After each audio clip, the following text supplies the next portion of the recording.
Champagne soaked my dress before I even said I do. The bottle crashed to the floor.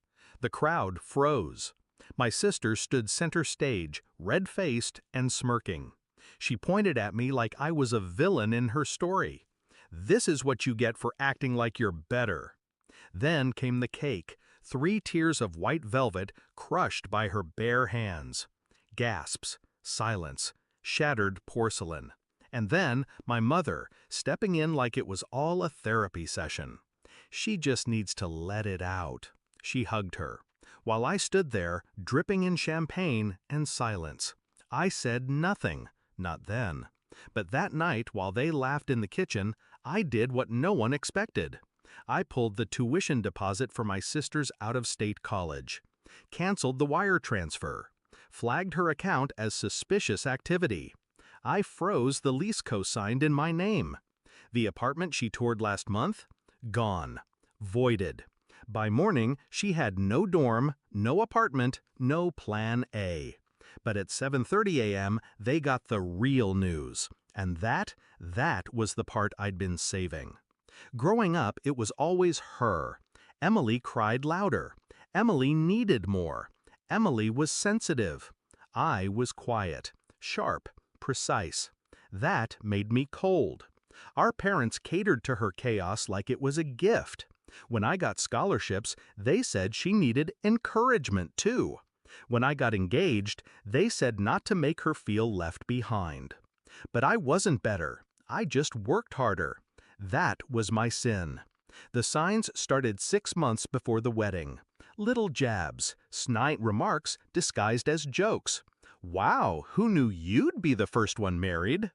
Your fiancé's cute. I'd flirt with him if he weren't so stiff." I let it go. Family, right? Then came the dress fitting. She wore white. I asked why. She rolled her eyes. "No one's gonna mistake me for the bride. Don't be so insecure." The day after, she posted a picture of us, cropped to show only her. Captioned, "Some of us were born to wear the spotlight." My fiancé noticed. My friends noticed. Even the planner asked if I wanted her removed from the bridal party. I didn't, because I needed her close. She thought I was soft because I stayed quiet, but I wasn't soft. I was patient. That night, after the wreckage, she passed out in my mother's guest room, drunk, unapologetic. My mother blamed stress, said I should be the bigger person. So I did exactly that. First, I called the college financial office. The deposit hadn't cleared yet. Perfect timing. I pulled it. Without it, her acceptance was null. Second, the apartment. I'd co-signed because her credit was trash. I flagged the lease as fraudulent.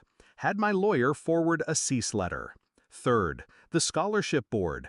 She'd gotten a recommendation from me months ago. I emailed them a revised statement, regretfully withdrawing my endorsement due to behavioral concerns. And then, my final move.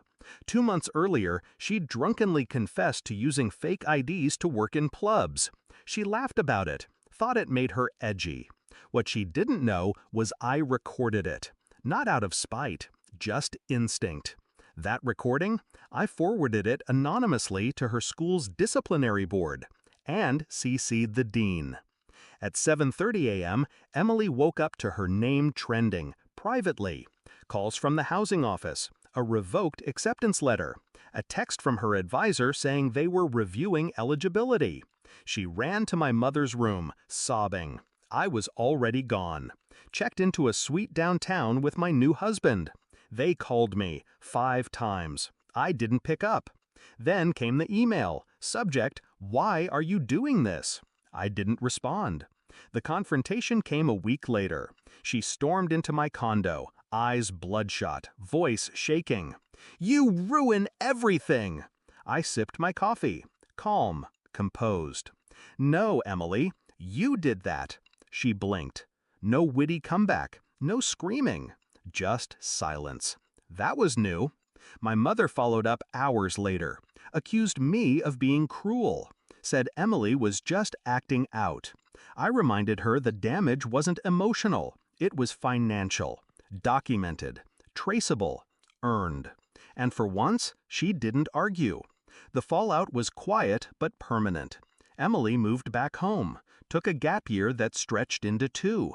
She tried to post about mental health and family betrayal, but no one bought it, because people remembered the cake, the screaming, the video footage someone uploaded and never took down. Meanwhile, I lived. My husband and I traveled. We built something real, quietly, steadily.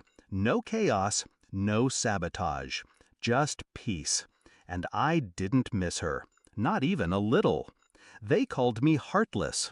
I call it boundaries. Let people think you're soft. Let them misread your silence. Then move when it counts. Quiet isn't weakness, it's timing. And revenge, real revenge, it's not loud, it's permanent.